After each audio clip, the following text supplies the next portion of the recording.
Hello, and welcome to Infidelity Tales Lab. Your support means everything to us. We'd love to know, which geographical location are you joining from today? At home? On the go? Share with us below. Now, let's dive into today's story. Chapter 1. Foundations of Power. Douglas Harrington surveyed the Seattle skyline from his corner office at Harrington Innovations, the tech manufacturing empire he had built from nothing over 30 years.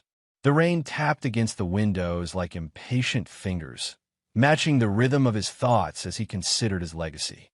"Mr. Harrington, your sons are here for the quarterly review," his assistant, Vivian, announced through the intercom. Douglas straightened his tie, a habit from his early days when he had to impress investors with nothing but determination and dreams. Now, at 62, his company dominated the precision medical equipment industry, with contracts spanning 3 continents and annual revenues exceeding $600 million. The boardroom felt different today. Douglas noticed the subtle glances between his sons, Nolan and Preston, seated together on the opposite side rather than flanking him, as usual. His wife Marianne sat beside them, her smile tight and performative. Something had shifted in his absence during his recent business trip to Tokyo. "Let's begin," Douglas said, nodding to the CFO. As the presentation progressed, Douglas observed the micro-expressions flickering across his family members' faces: Nolan's impatience, Preston's calculated gaze, Marianne's detachment.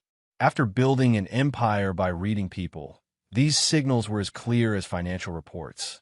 Later that evening, Douglas returned to his Lake Washington mansion to find Marianne on a call in the garden, speaking in hushed tones. She jumped when she noticed him, quickly ending the conversation.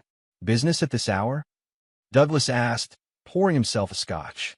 "Just charity planning," Marianne replied, slipping her phone into her pocket. "How was your day?" "Illuminating," he answered, not mentioning the secured flash drive in his pocket containing copies of emails his private investigator had recovered.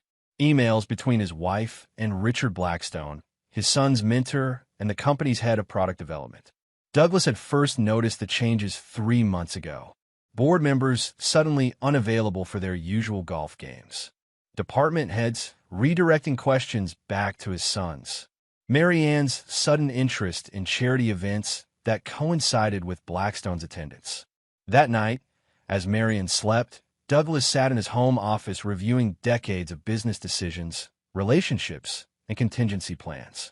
By dawn, he had formulated a strategy that would make his upcoming chess moves undetectable until it was too late for his opponents. He made one call to an old friend, Samuel Westbrook, before sunrise. "Sam, remember that favor from Anchorage in '93? I need to cash in." Chapter 2. Shadows of Betrayal. Nolan Harrington, the elder son at 35, had his father's commanding presence, but none of his patience. He paced the length of Blackstone's downtown condo, the Seattle skyline twinkling behind him like a backdrop of stars. "We need to accelerate the timeline," Nolan insisted. "Dad's getting suspicious. I saw him reviewing the Morrison account yesterday, the one you restructured." Richard Blackstone, 50, with salt and pepper hair and a rugby player's build, swirled his whiskey thoughtfully. "Rushing creates mistakes. The board vote is in 2 weeks. We have the numbers. Unless he sways them back." Preston countered, younger than Nolan by 3 years, but with twice the strategic mind. "Dad built this company on relationships, not just contracts." The door opened, and Marianne Harrington entered, removing her designer coat. At 57, she maintained the elegance that had first captured Douglas's attention during a business conference in Chicago decades ago. "Douglas called Anton Petrosky today," she announced without preamble, naming a board member they thought was firmly in their camp. "Damn it!" Nolan slammed his fist on the marble countertop. "Did you hear what they discussed?" "No, but he's been making calls to all the major clients this week. Says it's routine relationship management." "Nothing routine about it," Preston muttered. "He's securing his position." Blackstone put his arm around Marianne, his eyes cold with calculation. "We have the presentation ready for the board. The company needs to evolve, and Douglas is resistant to necessary changes. The stagnant growth in the Asian markets is our strongest argument. which ignores the fact that he just secured the Malaysian partnership. Preston noted, "Dad's not as out of touch as we're painting him." "It doesn't matter," Nolan cut in. "We have the votes."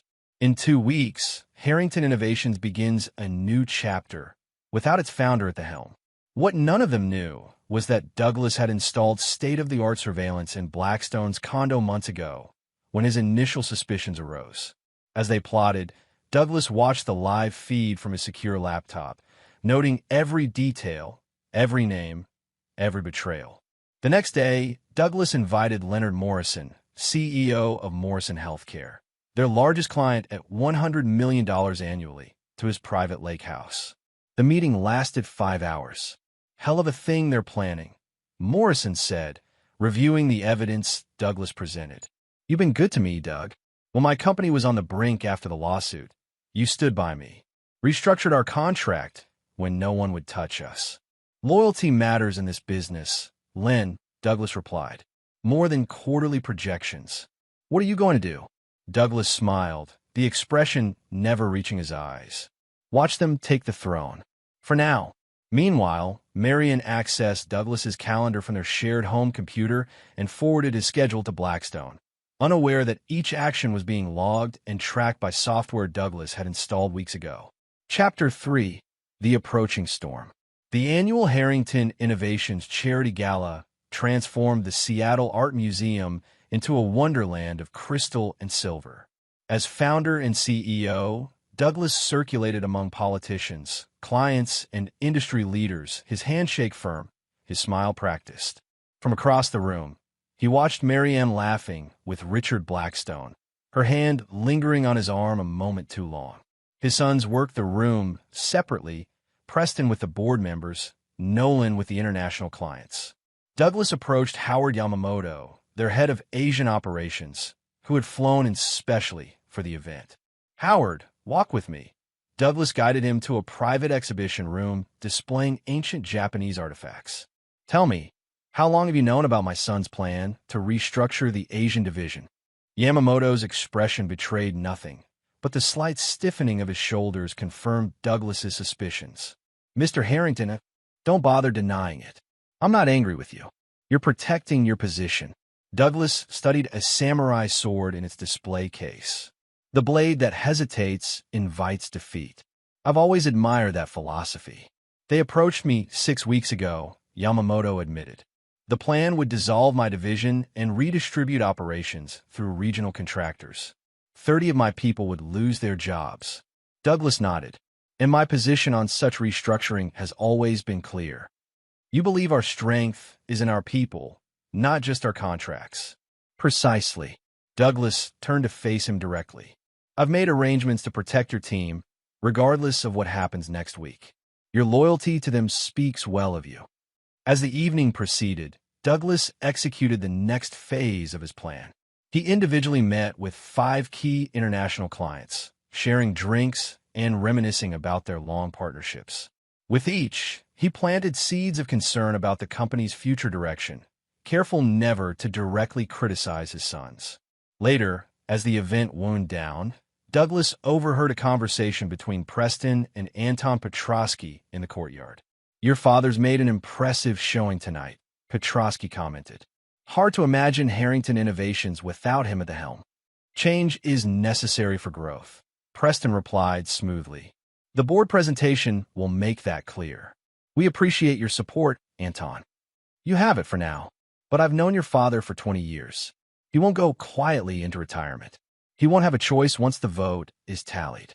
Douglas slipped away unnoticed, making a brief call to Samuel Westbrook. "Sam, initiate phase 1 tomorrow morning, and reach out to Len Morrison. Tell him to prepare the contingency contract we discussed." The following morning, Douglas arrived at the office earlier than usual. He spent 2 hours in his private vault, removing certain documents and adding others.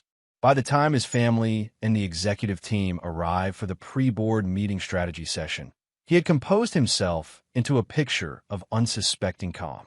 Nolan led the meeting with uncharacteristic professionalism, outlining their quarterly projections and new market strategies. Preston handled questions about product development, carefully avoiding any mention of the upcoming board vote that would force their father's retirement. Douglas participated minimally, letting them believe he suspected nothing. As the meeting concluded, he asked only one question.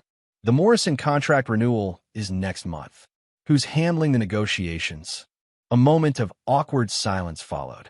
I've got it covered, Dad, Nolan finally answered. We're meeting with their team next week. Douglas nodded thoughtfully. Good. They're crucial to our bottom line. 100 million reasons to keep them happy. As everyone filed out, Douglas called his sons back. Just wanted to say I'm proud of how you handled the meeting today. Very professional. The lie tasted bitter, but he maintained his fatherly smile. Thanks, Dad, Preston responded, genuine surprise in his voice. We learned from the best, Nolan added with practiced sincerity. Douglas watched them leave, these strangers wearing his name, carrying his blood, plotting his professional execution. The storm was approaching, and he alone knew its true magnitude. Chapter 4. The Coup. The boardroom of Harrington Innovations fell silent as the last vote was counted. Douglas sat motionless at the head of the table, his expression unreadable as the company secretary cleared his throat. With 9 votes in favor and 4 against, the board has approved the leadership transition plan as presented. Douglas Harrington will assume the role of Chairman Emeritus, with Nolan Harrington appointed as Chief Executive Officer and Preston Harrington as Chief Operating Officer, effective immediately. Preston couldn't quite meet his father's eyes, but Nolan showed no such reservation, his smile triumphant as scattered applause broke out among their supporters. I'd like to say a few words, Douglas spoke, his voice steady despite the professional assassination he'd just witnessed. He stood slowly, buttoning his suit jacket. 30 years ago, I built this company with nothing but determination and a vision for how medical technology could change lives. I've watched it grow from a workshop in my garage to an international leader. He paused, scanning the faces around him, board members who had known him for decades, now avoiding his gaze. To my sons, I offer congratulations. Leadership is a privilege and a burden. May you carry both with wisdom. He gathered his papers methodically. As my final act as CEO, I've prepared transition folders for each of you, outlining ongoing projects and client relationships that require immediate attention. Douglas distributed leather portfolios to each board member, his sons, and key executives. I'll clear my office by the end of the day. As the meeting adjourned, Richard Blackstone approached Douglas with an outstretched hand. Douglas, I hope there are no hard feelings. The company needed this change. Douglas regarded Blackstone's hand, but didn't take it. Richard, I've always appreciated your directness. It's why I hired you 15 years ago when no one else would touch you after the Mentec scandal. He leaned closer.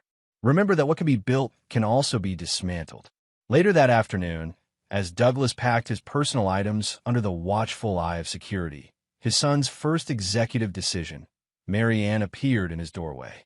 They told me at reception, she said. I came as soon as I heard. Did you? Douglas continued packing, not looking up. Interesting, since you knew about this weeks ago. Your call to Blackstone last night confirmed the votes were secured. Color drained from Mary Ann's face. Douglas, save it.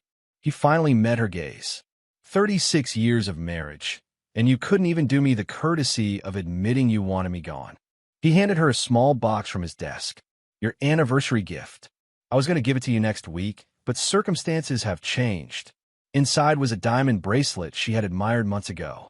Douglas walked past her without another word, carrying a single box of belongings. Security escorted him to the lobby where his sons waited by the entrance. This company is ours now, old man, Nolan declared, loud enough for the gathered employees to hear. The board agreed it's time for new blood. Your time is over, Marian added with a laugh, having composed herself and joined them, standing closer to Blackstone than to her sons. Douglas looked at them, his family transformed into strangers, and nodded once. We'll see. That evening, as the 4 conspirators celebrated at Blackstone's condo with champagne, Douglas sat alone in his home office, making a single phone call. Leonard, it's Douglas. They did exactly as we anticipated. Are you ready to proceed? The paperwork is already being filed, Leonard Morrison confirmed. My board approved the contract transfer this morning. Effective immediately, Morrison Healthcare's business relationship is with Harrington Medical Solutions, not Harrington Innovations. Douglas smiled for the first time that day. And the Malaysian Consortium? They're following our lead. The $60 million expansion project will go through your new company. Perfect. Let the game begin. Chapter 5. Foundation of Ruin. Preston Harrington stared at the financial reports in disbelief, running his hand through his hair for the fifth time in as many minutes. It had been 6 days since they had forced his father into retirement, and things were already unraveling at alarming speed.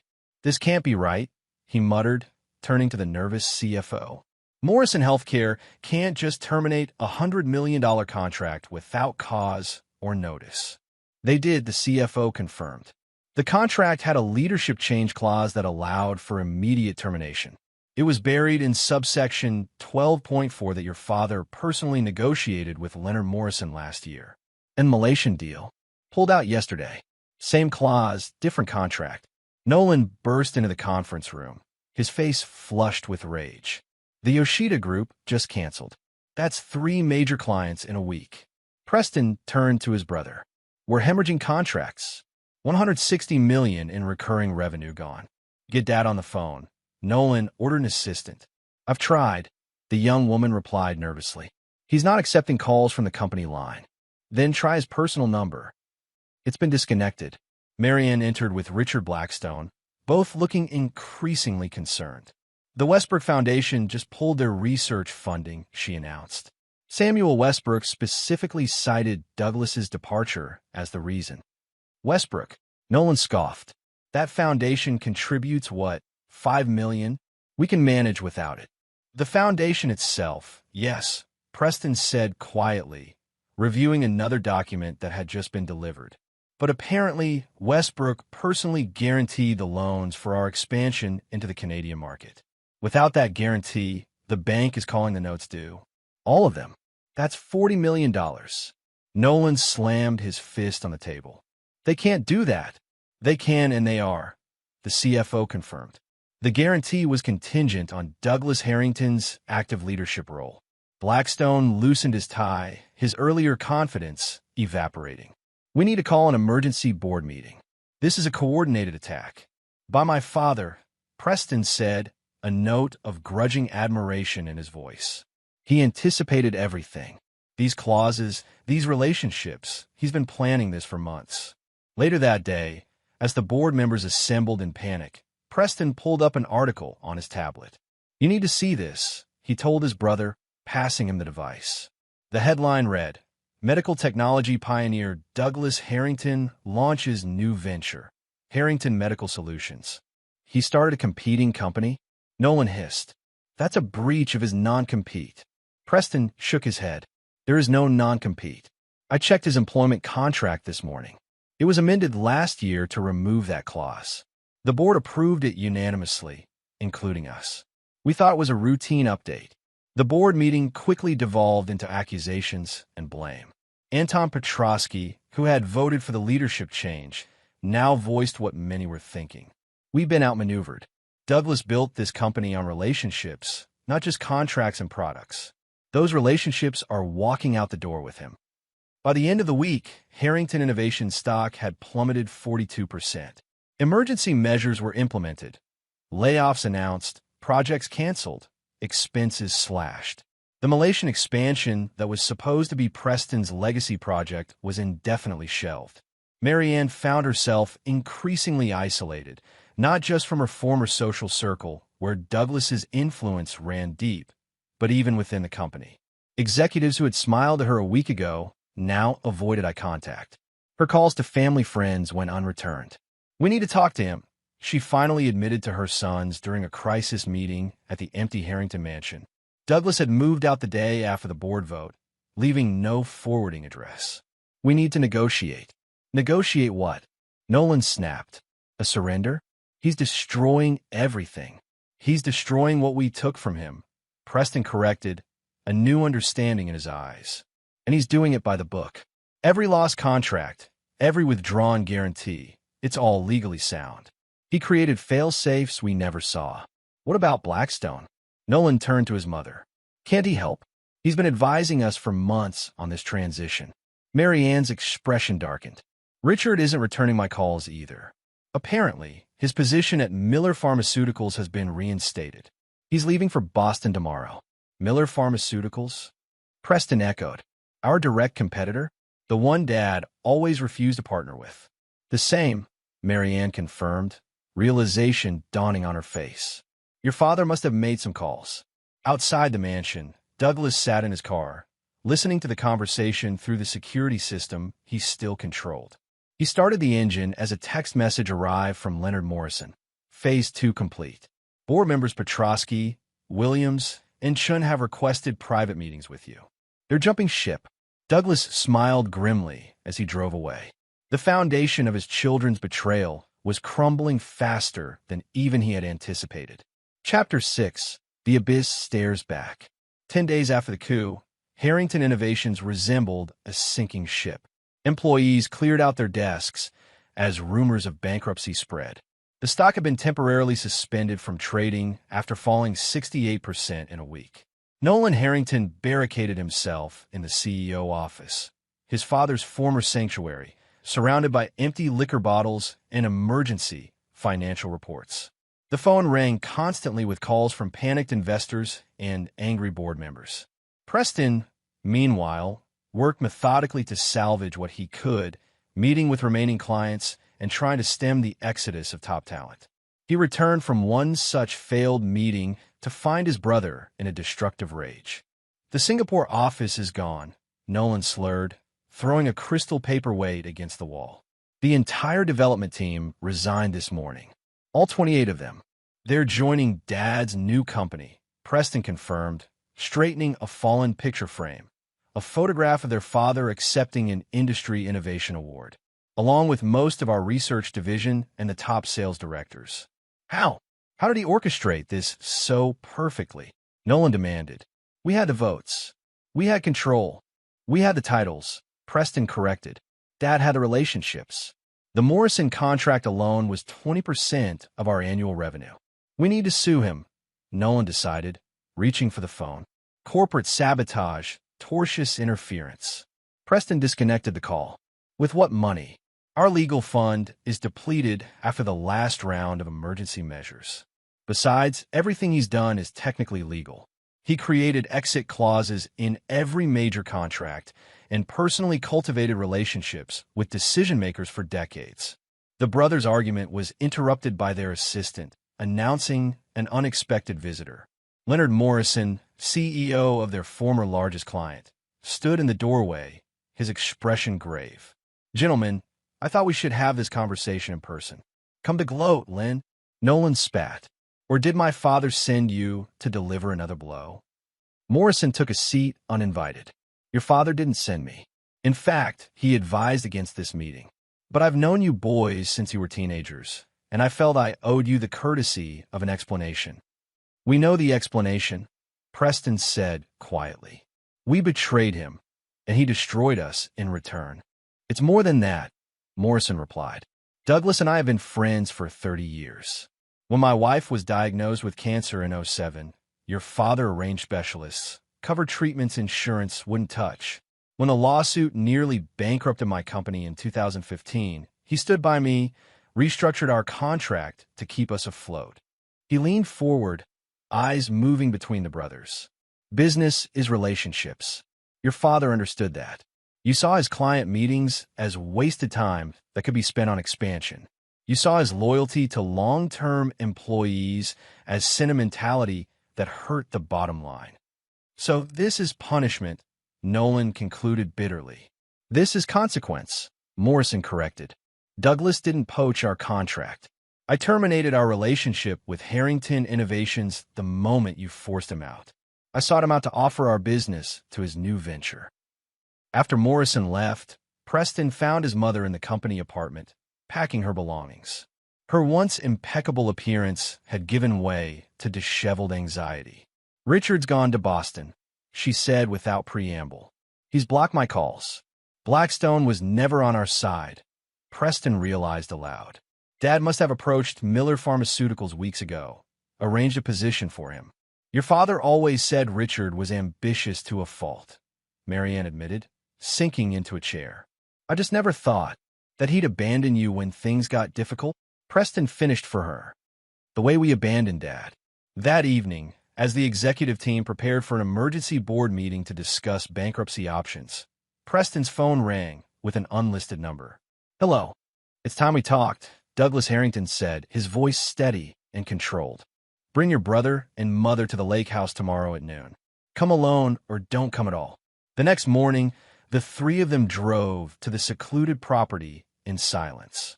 They found Douglas on the dock, staring out at the water.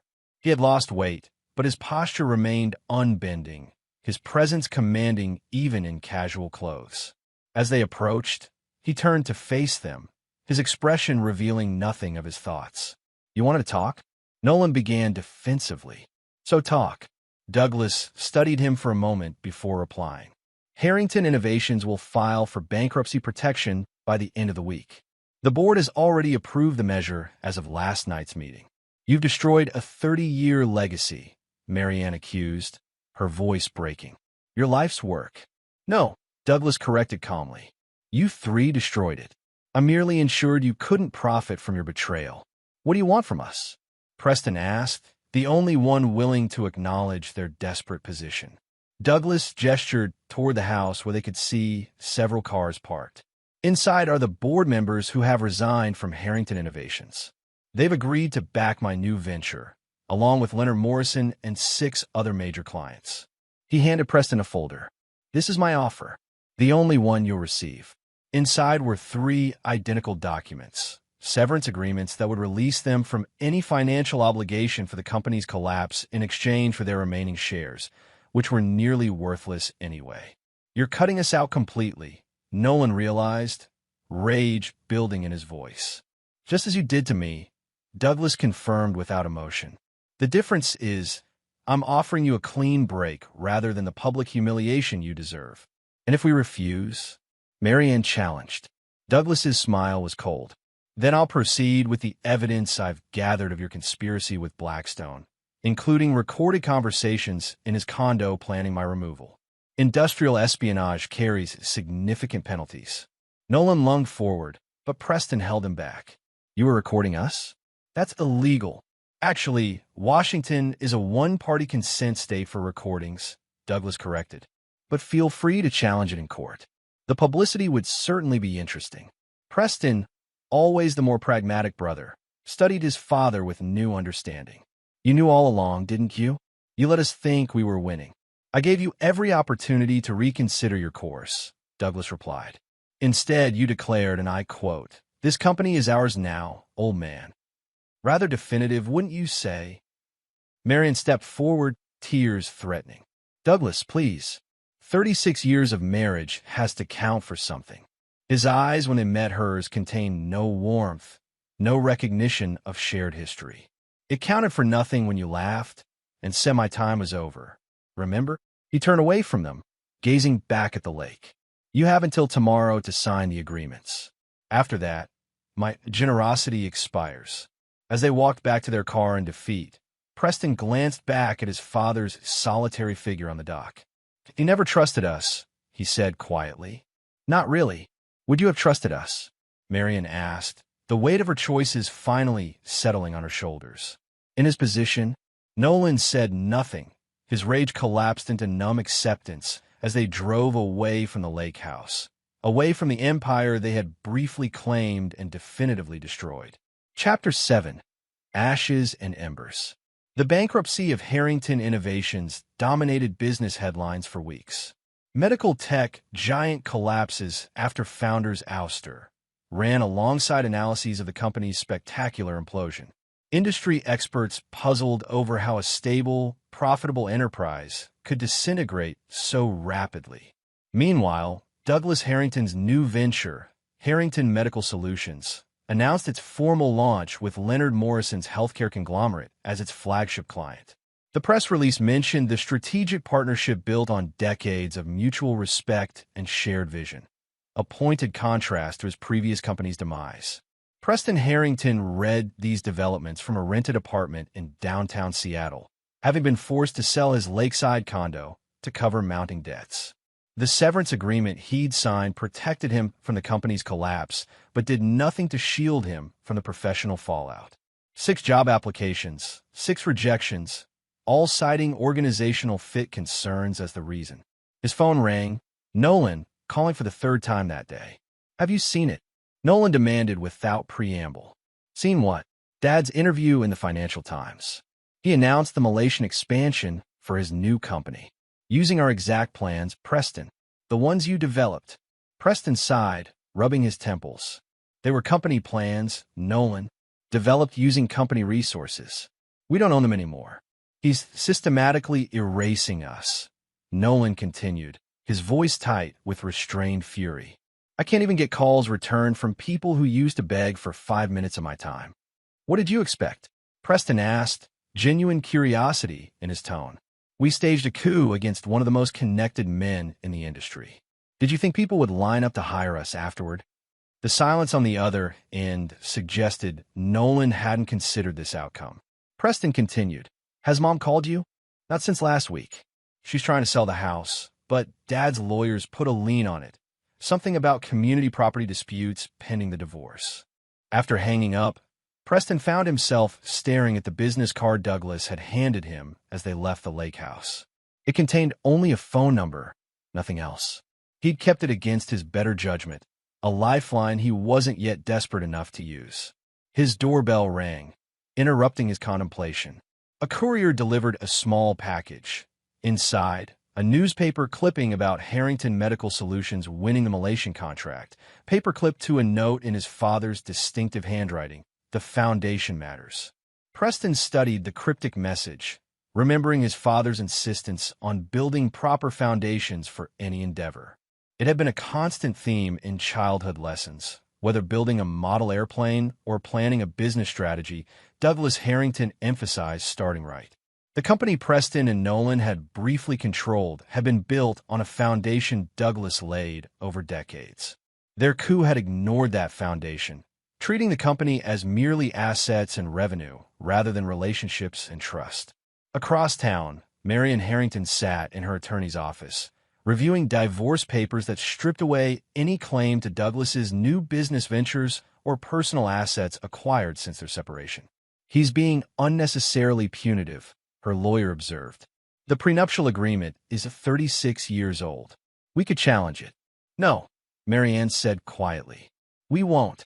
Mrs. Harrington, with all due respect, your husband is worth considerably more now than when this agreement was signed. You're entitled to—" "Nothing," she interrupted. "I'm entitled to nothing. The agreement stands." Later, as she packed the few personal belongings Douglas's lawyers had permitted her to remove from their home, Marianne found a small wooden box in her vanity drawer. Inside was a handwritten letter dated 6 months earlier.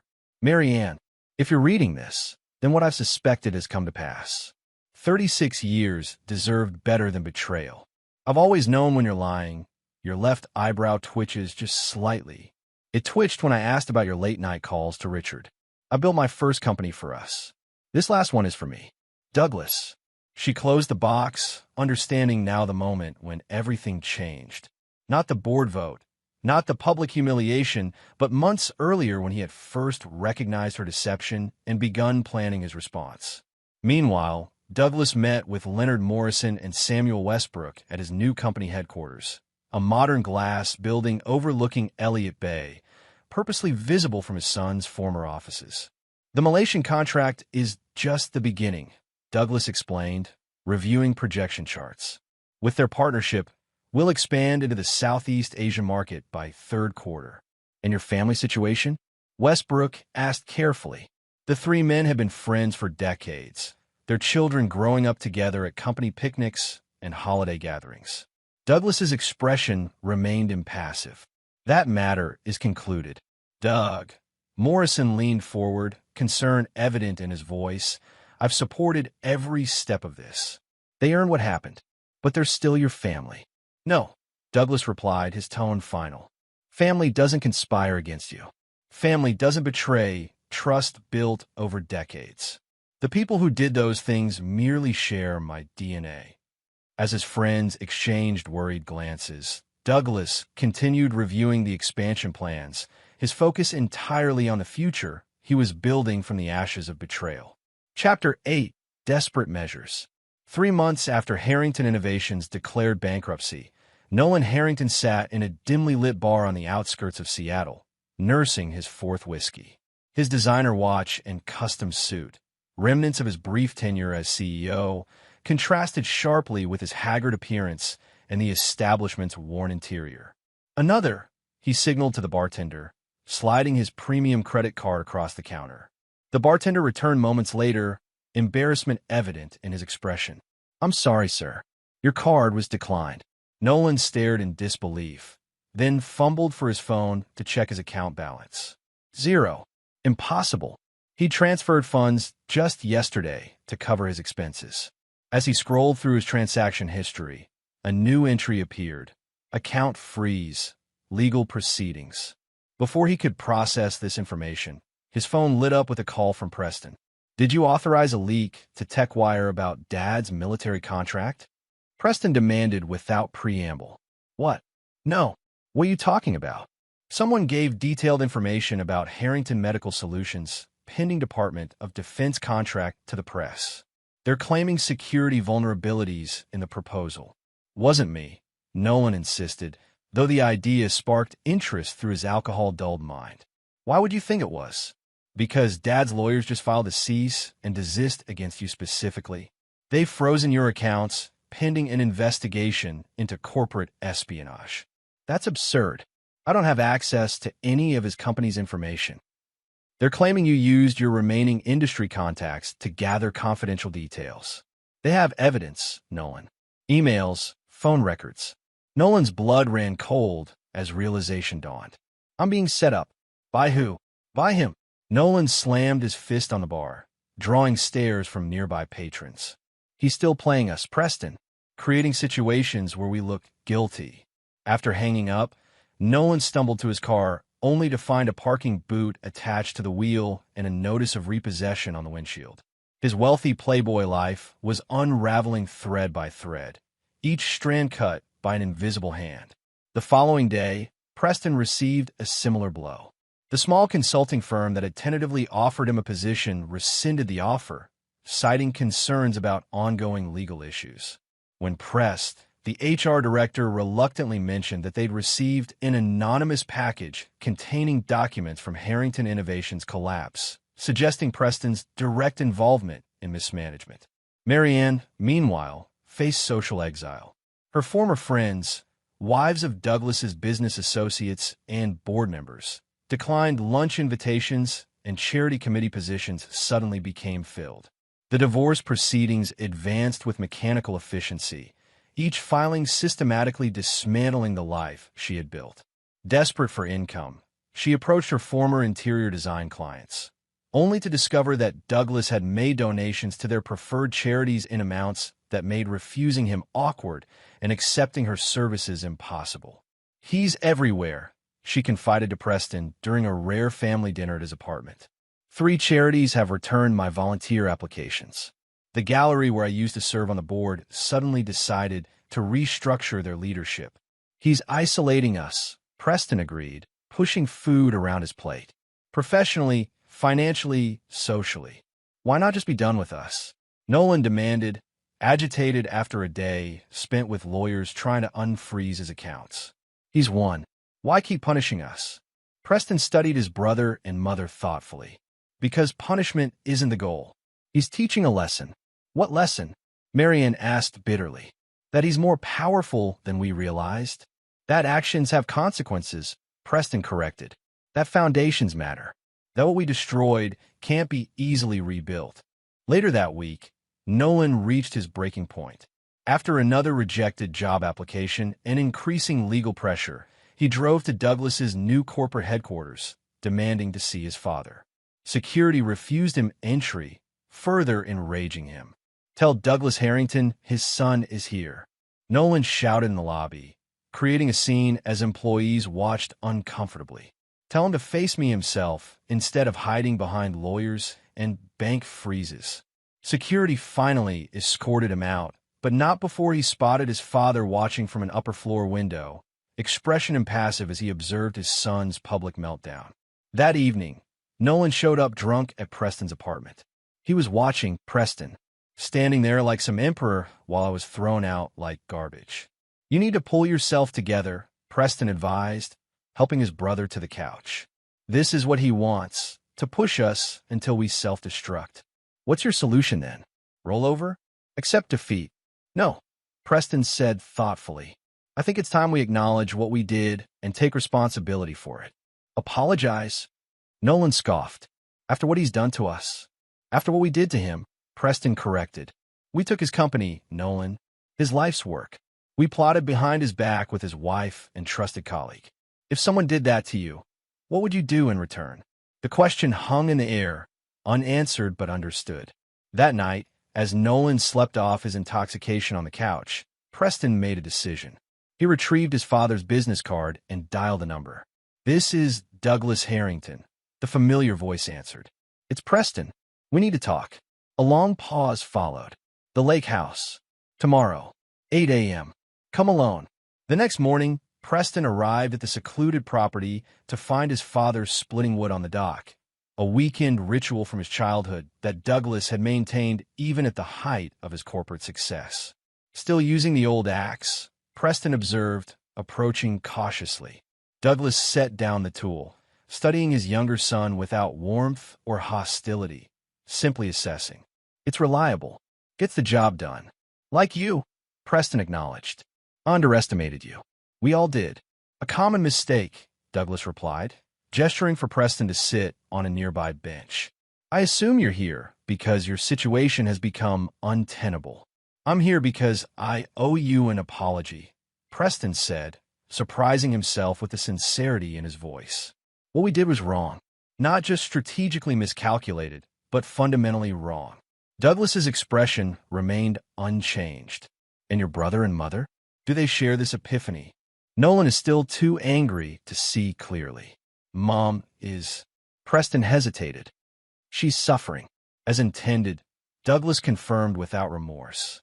"Actions have consequences, Preston. Yours destroyed something that took me a lifetime to build." "I know," Preston admitted, "and I can't undo that. But I'm asking, not for forgiveness, but for an end to the active campaign against us. You've won. We're defeated. Continuing to systematically dismantle our lives serves no purpose." Douglas considered this, his gaze turning toward the lake. "What do you think the purpose has been, Preston?" The question caught him off guard. "Revenge? Punishment?" "No." Douglas shook his head slightly. "Education." As father and son sat in the morning light, a flock of geese passed overhead, their reflection rippling across the still water. Neither spoke for several minutes, the weight of destroyed trust and blood bonds hanging between them. "I have a proposition for you," Douglas finally said. "Just for you." Chapter 9. Empire of Ashes. 1 year to the day after the coup at Harrington Innovations, Douglas Harrington stood at the podium in the grand ballroom of the Four Seasons Hotel, accepting the Innovator of the Year award for Harrington Medical Solutions' revolutionary cardiac monitoring system. "Thank you," he addressed the assembled industry leaders and press. "This recognition belongs to the dedicated team who believed in our vision and brought it to life." From his seat at the head table, Preston Harrington watched his father command the room, not as the bitter victor in a family war, but as the visionary leader he had always been. The past year working under his father's mentorship at the new company had been challenging and humbling, but educational beyond measure. Douglas had accepted Preston's apology at the lake house that day, but made it clear that forgiveness and trust were separate matters. The job offer he extended came with strict conditions. Preston would start at the bottom, with no special treatment, no path to leadership unless earned through demonstrated loyalty and competence. "Success isn't inherited," Douglas had told him. "It's built, brick by brick, relationship by relationship. You want shortcuts? I'm offering you the long road instead." Preston had accepted, grateful for the opportunity when no other company would touch him. The work was demanding, the scrutiny constant, but for the first time he truly understood what his father had built and how. As Douglas concluded his speech to enthusiastic applause, Preston noticed a familiar figure slipping into the ballroom through a side entrance. Nolan, significantly thinner than a year ago, his once impeccable appearance now merely presentable. The brothers hadn't spoken in months, not since their final argument when Nolan discovered Preston had accepted a position with their father's new company. "Traitor," Nolan had shouted. "After everything he's done to destroy us, you're crawling back to him?" "He didn't destroy us, Nolan. We destroyed ourselves," Preston had replied. "I'm trying to rebuild something from the ashes." Now, as the formal program concluded and guests mingled, Nolan approached their table, determination evident in his stance despite his obvious discomfort in the setting. "Congratulations on the award," he said stiffly to Douglas, ignoring Preston entirely. Douglas regarded his elder son with clinical detachment. "Thank you. I'm surprised to see you here. I need to talk to you," Nolan continued, his voice low and urgent. "About Mom." Douglas's expression didn't change, but Preston detected a slight tension in his shoulders at the mention of his soon-to-be ex-wife. "What about her?" Douglas asked, his tone betraying nothing. "She's in the hospital," Nolan explained. "Exhaustion, they're saying, but it's more than that. She's given up. The divorce, the social isolation, the financial pressure, it's crushing her." For a moment, something flickered across Douglas's face, concern, perhaps, or memory, before his features settled back into impassivity. "I'm sorry to hear that," he said finally. "But her condition is no longer my concern." "She made a mistake," Nolan pressed. "We all did. But 36 years is exactly why her betrayal cut deepest," Douglas interrupted, his voice suddenly hard. "This conversation is finished." As Nolan opened his mouth to protest, security approached, summoned by a subtle gesture from Douglas, and escorted him from the ballroom, creating another scene that would further damage his already tattered reputation. Preston watched the interaction with conflicted emotions. He had spent a year working to understand his father's perspective, even coming to acknowledge the justice in his response to their betrayal. But the calculated coldness toward his mother and brother still disturbed him. Later that evening, as the celebration continued at a private reception in Douglas's penthouse overlooking the city, Preston found his father alone on the balcony, contemplating the skyline where Harrington Innovations had once dominated. "You could ease up on them," Preston suggested carefully. "Mom and Nolan, you've made your point." Douglas didn't look at him. "Have I? Your brother still believes he was entitled to take what he wanted simply because he wanted it. Your mother still believes 36 years of marriage should outweigh her betrayal." "And what do you believe?" Preston asked. "That punishment should be eternal?" Douglas turned to face his son then, his expression softening slightly, the closest he came to warmth these days. "The consequences of their actions aren't punishment, Preston. They're reality. Reality can change," Preston suggested. "You gave me a second chance." "I gave you an opportunity to earn a second chance," Douglas corrected. "You've spent a year doing exactly that, starting at the bottom, working harder than anyone else, rebuilding trust brick by brick. Have they done the same?" Before Preston could answer, Douglas's assistant approached with an urgent message. They were needed in the conference room where several key investors had gathered. The conversation about family was set aside as business took precedence, a pattern Preston had come to recognize as his father's way of compartmentalizing the personal pain he refused to acknowledge. 2 days later, Preston visited his mother in the hospital. Marion Harrington had indeed lost weight, her once vibrant presence diminished by stress and isolation. The divorce had been finalized the previous month, leaving her with the settlement outlined in their decades-old prenuptial agreement. Comfortable, but far from the luxury she had grown accustomed to. "Have you seen him?" she asked immediately, hope flickering in her tired eyes. "Every day," Preston confirmed. "I work for him, remember? Does he ever mention me?" Preston hesitated, unwilling to wound her further with the truth, but equally unwilling to offer false hope. "No, Mom, he doesn't." Tears welled in her eyes. "I made a terrible mistake, Preston. Not just the affair, but forgetting who your father truly is, what he's capable of when betrayed. You couldn't have predicted this," Preston offered, though he no longer believed it himself.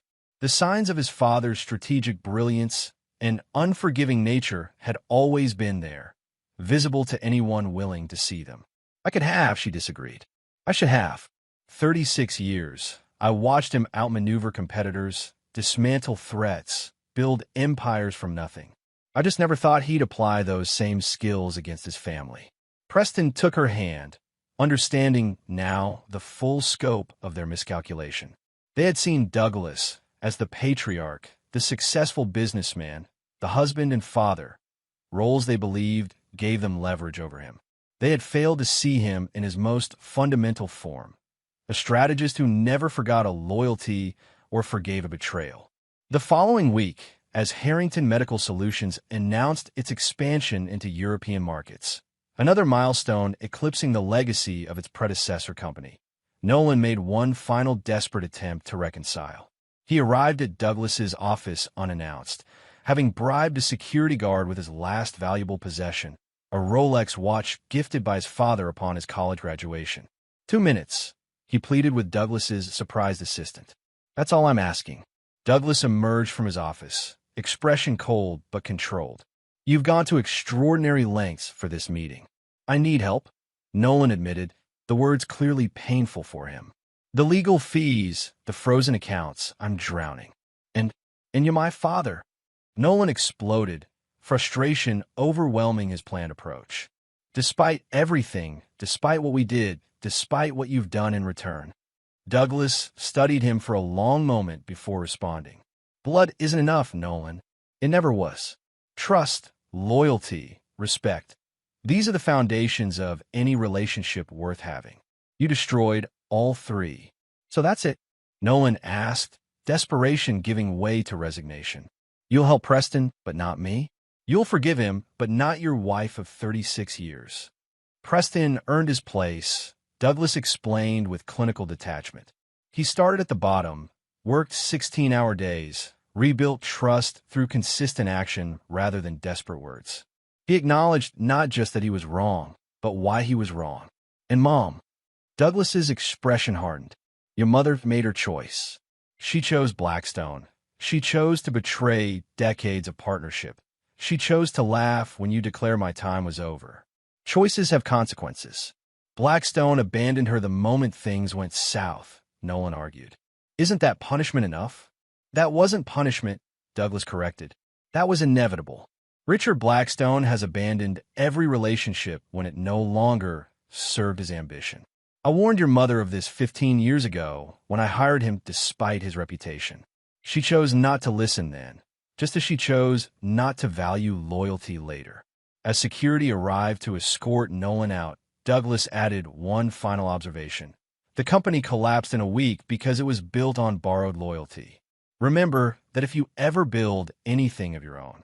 6 months later, Harrington Medical Solutions celebrated its second anniversary as the industry leader in precision medical equipment. The company that had risen from the ashes of betrayal now employed over 500 people, including Preston Harrington, who had worked his way up to a respectable middle management position. At the anniversary gala, Douglas took the stage to announce a new research initiative dedicated to advancing cardiac care for pediatric patients. As applause filled the grand ballroom, he caught sight of his former wife entering quietly through a side door. Mary Ann had recovered her health and some of her former elegance, though her designer gown was from a previous season rather than custom-made, as had once been her preference.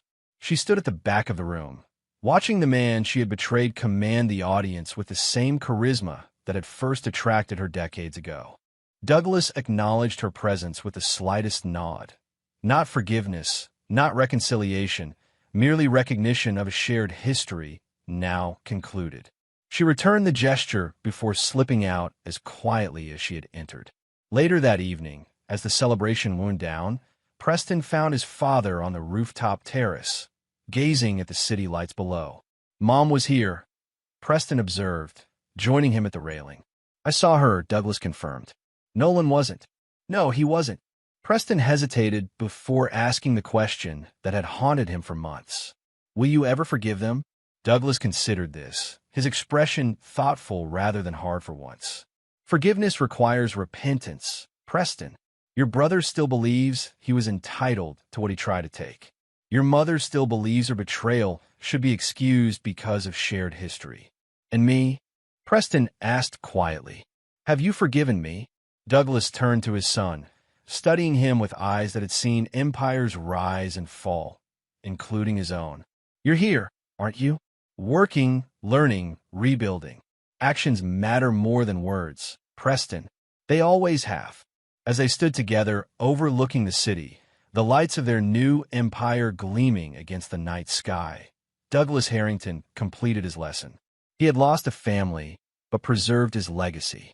He had transformed betrayal into opportunity, turning the ashes of what was taken into the foundation of something stronger. His sons had declared, "This company is ours now, old man." His wife had laughed, saying, "Your time is over." They hadn't realized the company's biggest client was loyal to him personally. One phone call, and their $100 million contract had vanished. The company had collapsed in a week. They had come begging. But Douglas Harrington never begged. And he never forgave betrayal, not even from those who shared his name and blood. The empire he rebuilt from ashes served as both his vindication and his vengeance, a monument to the cost of underestimating a man who had spent a lifetime turning setbacks into victories. And there you have it. Another story comes to an end. What did you think? I'd love to hear your thoughts in the comments below. If you enjoy this story, consider joining our community by subscribing. It means the world to us. For more stories like this one, check out the recommended videos on screen, and I'll see you there.